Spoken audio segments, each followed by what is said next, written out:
butterfly. Eh bien bonjour tout le monde, on se retrouve pour une toute nouvelle vidéo des Trip Park Nautique et nous sommes à Walibi, Belgium, après avoir visité Europa Park pour son début de saison, le parc Astérix avec la soft opening et l'ouverture du parc d'attractions. On va bien évidemment visiter le parc d'attractions belge, l'un des plus fréquentés de Belgique. Je dis l'un des plus fréquentés parce que Plopsaland lui colle au cul, même si les deux ont des cibles fondamentalement différentes, les deux sont quand même bien concurrents, hein. Notons qu'aujourd'hui c'est le week-end d'ouverture, c'est pas tout à fait la journée d'ouverture, puisque pour une fois Walibi Belgium et le parc Astérix sont ouverts un petit peu en même temps, c'est-à-dire la même journée, c'était le 30 mars. Aujourd'hui donc nous sommes le 1er avril et on va aller découvrir un petit peu toutes les petites nouveautés qui peuvent apparaître dans le parc, parce qu'il y a quand même certaines choses à découvrir et surtout de gros changements à venir. Je pense surtout au gros chantier qui est en train d'apparaître pour Dock World, qui va être la nouvelle zone thématique prévue donc pour l'année prochaine, donc c'est-à-dire en 2025. Pour la saison 2025, le parc d'attractions va donc ouvrir un tout nouveau roller coaster de chez Gerstlauer. On va faire un petit point juste après. On a également quelques petites choses à ajouter, notamment à Psycha Underground, mais nous ferons un point, ne vous inquiétez pas, dans quelques instants. Ouais, donc je vous propose qu'on commence un petit peu par la première attraction, Challenge of Toutankhamon, qui a reçu donc une grosse réhabilitation cette année de plus d'1 million d'euros. Ça a été communiqué. Donc bon, on va faire un tour, on va voir évidemment ce qui a changé. Déjà la façade paraît peut-être un peu plus colorée, elle dégage quelque chose d'un peu plus sympa. Je sais pas, c'est peut-être une impression vraiment biaisée. Mais écoutez, on va aller dans sa file d'attente et aller faire un petit tour de ce merveilleux Dark Ride interactif construit par Sally en 2002, à l'époque où Six Flags était encore opérateur du parc d'attractions belge. Notez qu'on a un nouveau quai d'embarquement. Alors ce quai d'embarquement permet d'optimiser le débit théoriquement. Techniquement l'attraction est un peu plus capacitaire. Alors, regardez, les véhicules s'enchaînent un peu plus vite. Et le quai d'accès a surtout été mis aux normes, hein. Moi je suis très à gauche et que... Je sais que certains effets ne fonctionnaient plus depuis un moment.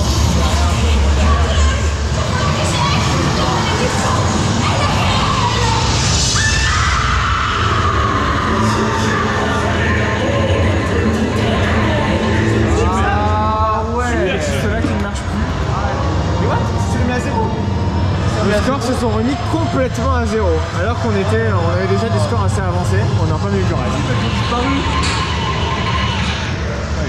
Ah ouais. Oh, c'est le pire tour de ma vie. Ah ouais.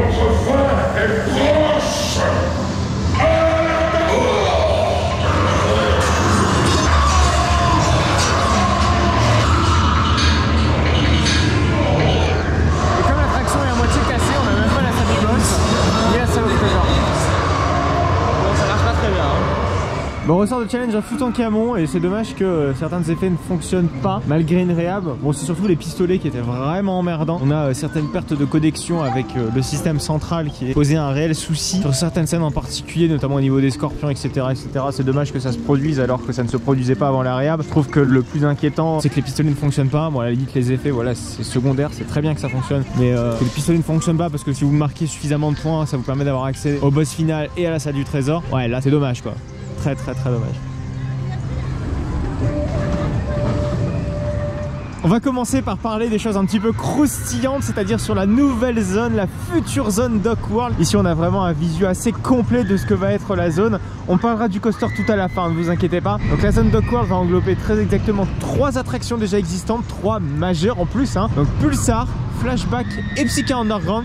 Psycha Underground qui va bientôt redevenir Turbine. Donc vous voyez que ça fait presque un quart de la taille du parc, ce qui sera vraiment énorme. Alors bien évidemment toute la zone ne sera pas rethématisée, on peut dire que Pulsar est assez récent, donc faut pas s'attendre à une nouveauté côté Pulsar. Par contre côté Flashback et Psyché, là c'est autre chose. Psycha Underground qui va redevenir Turbine. Alors c'est une attraction qui a une histoire très mouvementée, hein. Il a ouvert sous le nom de Sirocco dans les années 80, puis il a été rethématisé en Turbine. En tout cas ils ont ajouté, si vous voulez, ce gros coffret, ce gros bâtiment pour pouvoir protéger, va-t-on dire, des voisins du bruit. Turbine a fermé pendant quelques années jusqu'à réouvrir en 2013 sous le nom de Psycha Underground, sous une thématisation très typée Walibi. Vous savez, les kangourous qui sautent partout avec des guitares, tout ça, voilà, c'était pas super, en tout cas c'était pas quelque chose qui me plaisait énormément. Là aujourd'hui Walibi est quand même parti sur une lancée bien différente, c'est-à-dire de thématiser sur des mondes thématiques assez immersifs, bien plus intéressants en tout cas que ce que pouvait proposer Walibi auparavant. Écoutez, je vous propose un petit peu par nostalgie, c'est d'aller donc faire Psycha Underground, de pouvoir profiter de lui. On ne mange pas, on ne boit pas, on ne fume pas, on ne jette pas son sac ou son petit frère. Mais surtout, ne faites pas des bruits. Votre voyage devrait être sans danger ni mauvaise surprise. Nous avons notre système exclusif d'évacuation activement propulseur. Sa soundtrack l'a bloqué dans la fin des années 2000, là par contre ça va pas nous manquer. Là il faut bien se rendre compte que derrière cette file d'attente, c'est-à-dire juste vraiment derrière ce mur là à gauche, c'est littéralement le jardin des voisins. C'est là qu'on se rend compte vraiment que l'attraction a été construite dans un endroit assez improbable pour l'époque, hein, dans les années 80, mais c'est bien qu'elle soit toujours opérationnelle, voilà, avec des aménagements prévus pour.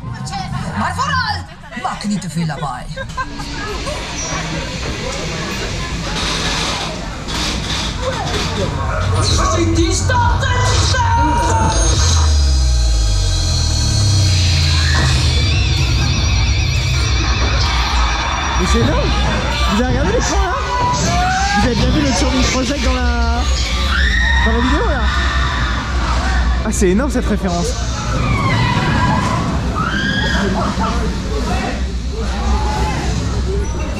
Je vous donne la référence aux écrans, vous le voyez, le train a changé. Alors je pense que c'est plus un relooking, hein, soit le train n'est pas 100% neuf, en tout cas ça n'est pas la certitude. Et vous voyez qu'il a actuellement son apparence, la version turbine. Allez, on va embarquer.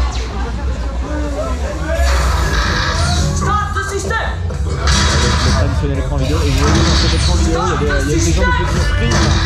C'est génial cette histoire, un peu en mode le français n'a plus longtemps devant lui. Énorme, j'adore cette petite référence. C'est tout con mais ça annonce la suite quoi. Donc c'est parti pour le ride, pour le launch.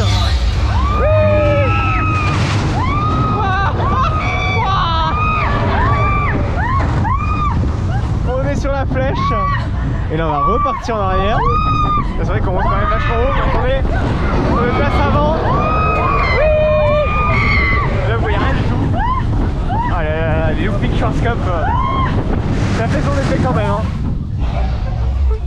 Voilà, c'était le Ticket Underground version transition avant qu'il ne redevienne turbine. Ce sera sans doute pas la dernière fois qu'ils poseront nos fesses dessus avant sa rethématisation. En tout cas c'est intéressant toutes ces petites références là. Ah ça donne envie d'un seul coup. Voilà, on ressort à l'instant de Psyché Underground et j'adore cette ref à turbine parce que l'attraction va redevenir turbine et va avoir une nouvelle thématisation. Moi je suis pas très attaché à la thème Psyché Underground, même si c'est vraiment ancré dans une époque de Walibi. C'est une page de l'histoire du parc d'attractions qui va se tourner lorsque l'attraction va fermer et j'aime beaucoup ces petites références au futur de l'attraction, ça me donne envie. Donc si on revient un petit peu sur Duck World dans son global, hein, puisque Turbine va faire partie de Duck World, on a donc toute l'allée là qui mène à la Exotic Zone qui est donc complètement fermée. Donc Dragon Boat est fermé ainsi que Salsa Fiesta. C'était deux attractions de toute façon qui ne débitaient pas parce qu'elles n'étaient pas très attractives, elles n'étaient pas très bien mises en valeur. Donc c'est pas une grande perte j'ai envie de dire pour la saison puisqu'elles seront fermées vraiment pour toute la saison. En attendant en tout cas de la fin du chantier de la zone Duck World. Ce stand va être dégagé, on va avoir vraiment une allée beaucoup plus large et beaucoup plus respirable qui sera dans cet esprit un petit peu portuaire. Autre attraction qui fera partie de cette zone Duck World, c'est le Flashback. Le Flashback qui est là depuis les années 90, hein, c'est le Flume McRide qui est presque iconique en tout cas pour le parc d'attractions belge. Il fera partie donc de cette zone portuaire avec Psyché et avec le nouveau coaster. Bon après faut pas s'attendre non plus à bons et merveilles ici, hein. Ce sera sans doute beaucoup de peinture et quelques rajouts de décors par-ci par-là. En tout cas à ce que j'ai pu comprendre. Mais Flashback faut pas l'oublier. Là ça fait très bizarre d'avoir une vue dégagée complètement à l'arrière avec les arbres complètement pétés. C'est vrai que du coup ça lui donne peut-être beaucoup moins de prestance. C'est vrai que la drop de Flashback elle paraissait très imposante. Là elle paraît un peu plus rikiki tout de même sans ces arbres derrière qui permettent de donner un point de référence. On notera d'ailleurs que certains effets ont été remis en marche, notamment là, cette petite pendule là et ce gros moulin avant n'était pas toujours opérationnel, même si ça manque peut-être un petit peu plus d'animation et de vie, ça reste tout de même un peu mieux qu'avant. C'est vrai que je vous explique un jour la thématique Flashback quand même, parce qu'elle est très semblable à celle de l'Oxygénarium au parc Astérix. En tout cas dans son esprit, voilà un petit peu industriel, un peu zarbi, que j'aime beaucoup. Donc si l'Oxygénarium part, on aura toujours on va dire ce Flashback qui est un petit peu dans cet esprit. Et pour conclure avec cette zone Duck World, vous le voyez, nous nous retrouvons devant l'ancienne entrée du Golden River Adventure qui a désormais complètement fermé pour pouvoir laisser place justement à ce coaster. Alors même si l'entrée du coaster du nouveau coaster Gerstlauer ne sera pas de ce côté-ci, il sera vraiment de l'autre côté. D'ailleurs j'avais fait une vidéo l'année dernière à l'opening de Walibi où j'avais un petit peu stipulé parce qu'il y avait des marquages au sol un petit peu partout dans cette zone-ci et sans le savoir j'étais pile au niveau de l'entrée de l'attraction. Mais c'est le seul point de vue voilà, qui nous permet de rendre compte un petit peu de l'avancée du chantier. Voilà, c'est cette entrée et c'est le seul point de vue voilà, qui est un petit peu iconique j'ai envie de dire de ce chantier. C'est la fermeture du Golden River Adventure qui ne servait de toute façon à rien puisque les décors étaient nuls. Enfin il y avait rien auparavant. Quand c'était la théma un peu Tintin ça avait encore encore son intérêt, mais là c'était vraiment calamiteux. Donc on verra un petit peu ce que donnera le nouveau coaster. Je rappelle, ce sera un multi-launch de chez Gerstlauer, donc avec des trains un petit peu custom. C'est pas des trains qu'on a déjà vu par exemple avec Pegasus Express ou avec d'autres coasters de chez Gerstlauer. Voilà, ce sera du custom. Donc hâte de voir évidemment ce que ça donnera. Voilà, là on a un point de vue quand même assez intéressant sur le chantier. Notez que pendant le chantier, le Tiki Trail, qui est voilà le parcours un petit peu en mode aventure, est complètement fermé. C'est notamment utile pour dégager la Golden River Adventure pour passer les rails. Voilà, déjà garder Tiki Waka opérationnel, c'est déjà un beau défi. Donc bon, le Tiki Trail, ça va. On va endormir le soir. Une petite parenthèse un peu technique sur les attractions du parc. Vous le voyez, la Tiki Waka est en panne, mais c'était absolument pas une image rare de toutes les attractions du parc, puisqu'on a une panne sur Psyché, Conda est tombé en panne. Enfin bref, c'est un début de journée assez chaotique. J'ai cru comprendre que le 30 mars et le 31 mars c'était également le cas. Enfin, grosso merdo, les attractions de Walibi Belgium ont vraiment du mal, et c'est pas vraiment qu'en début de saison. Alors même s'il y a un pic comme ça de non-fiabilité des attractions en début de saison, c'est pas rare de voir des pannes assez régulières à Walibi Belgium. Vous allez forcément avoir une panne une fois dans votre journée à Walibi, et c'est dommage parce que déjà que les horaires d'ouverture sont pas énormes ici, hein, c'est du 10h-18h. C'est dommage de perdre également en capacité du parc. Alors aujourd'hui le parc n'est pas forcément très rempli, donc c'est pas très dérangeant, mais sur des journées de plus forte affluence, voilà, des pannes ça peut coûter très cher. Pour moi, il faut vraiment vigiler à la fiabilité des attractions. C'est pas un hasard si les attractions tombent en panne, hein. Les attractions beaucoup plus complexes à Efteling, elles, sont bien plus fiables que certaines attractions beaucoup plus standards ici à Walibi Belgium. Je pense notamment aux vampires qui tombent régulièrement en panne, qui tombent depuis des années. Voilà, il n'y a pas qu'un boulot de faire fonctionner les attractions de manière opérationnelle, il y a aussi un boulot de rendre les attractions plus fiables techniquement parlant. Ça demande de l'investissement, c'est pas impossible à faire, faut juste un peu se bouger les fesses. Et pour moi, Walibi Belgium, ça a été longtemps, et ça le reste toujours d'ailleurs, un parc avec énormément de pannes. C'est pas des pannes graves, hein. Regardez, l'attraction va repartir, etc. Mais bon, c'est de la perte de capacité, c'est de la perte de temps un peu pour tout le monde, c'est chiant. L'attraction de phare de Walibi Belgium, c'est cette grosse bestiole là-bas, une Tamine, qu'on adore toujours autant, enfin je l'espère. Faut dire que RTH vieillit extrêmement mal, mais est-ce que son congénère belge, on peut en dire toujours autant de sa belle splendeur? Allez, on va aller le faire. Notez que dans la file d'attente, on a eu le rajout d'une barrière. Alors cette barrière n'est pas là pour rien, tout simplement parce qu'il y a énormément de graffiti qui étaient imposés par les visiteurs sur cette fresque. Voilà, c'est dommage qu'on en arrive à là, mais le parc en tout cas a rajouté une barrière pour contrecarrer, va-t-on dire, l'incivilité des visiteurs. Ça n'empêche pas malheureusement les graffitis sur énormément d'éléments thématiques de la file d'attente. C'est dommage.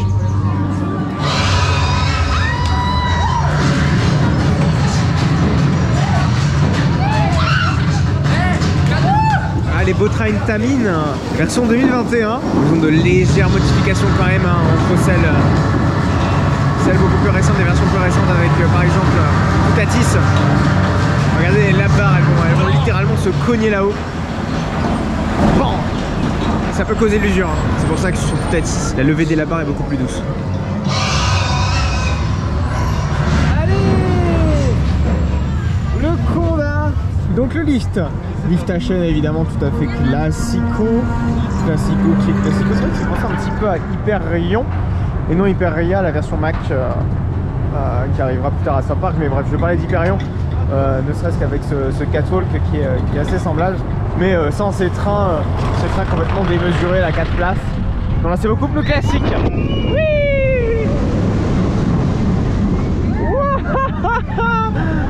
un très chouette airtime. Mon airtime préféré, c'est celui-ci. Oh là là là là. Qu'est-ce qu'on adore! Oui! Et le non-inertie Cobra Roll. Quelques airtime à haute vitesse bien sûr, pour faire durer le plaisir. Waouh! Wow! Et il m'asphyxie là, hein. Ok, en feu tricolore. Oui. Les petits bunny hops avant la zone de frein. Oh, il y a un vérin qui doit un peu fuiter dans l'affaire. Enfin, ça drôle de bruit. Ah. Conda c'est toujours une chouette bestiole, hein. Malgré les années passantes comme RTH, hein. Bon, RTH lui il vibre, lui ne vibre pas. Lui il reste tout de même toujours même plus intéressant qu'à son ouverture. Bon, là on poireaute pour la simple et bonne raison que les opérateurs ne sont que 3. Donc un en cabine, 2 fermeture des labarres. Il y en a un qui quitte la fermeture des labarres pour partir au placement lorsque l'un des deux trains switch. Non pas ça fait juste pour l'affluence du parc, mais ça fait juste pour l'opérateur, voilà, qui est tout de même en effort un peu continu. J'espère que ce n'est pas ça pour tout le long de la journée. contrairement à Toutatis où je trouve qu'à Toutatis c'est over. Il y a 2 opérateurs pour placer, il y a 2 opérateurs pour tourner la barre, il y a un opérateur en station, enfin en cabine, enfin il y a limite trop d'opérateurs à Toutatis quoi, inutilement. Là c'est, bon, généralement c'est raisonnable au lieu de là on connaît qu'un seul opérateur. Voilà. Allez c'est parti mesdames et messieurs, on y va comme ça, voilà c'est bon. Allez Jean-Yop, fais-nous décoller la machine, comme avec ta copine. Allez c'est parti pour la Dalton Terror, donc la Freefall Intamin.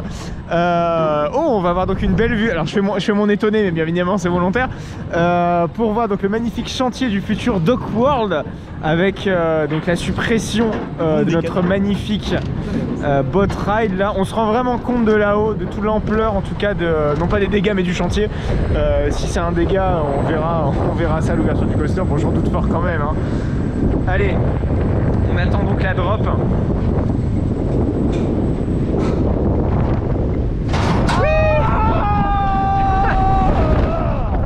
Toujours une chouette toujours une chouette défégée.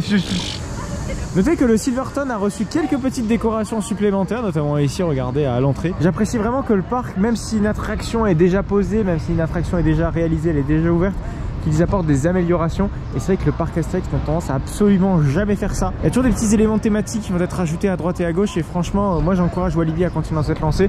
Là le Silverton est tellement beau, regardez avec ses belles barrières et tout, sa végétation un petit peu dans cet esprit Far West, et regardez ce beau temps là, franchement c'est très très quali.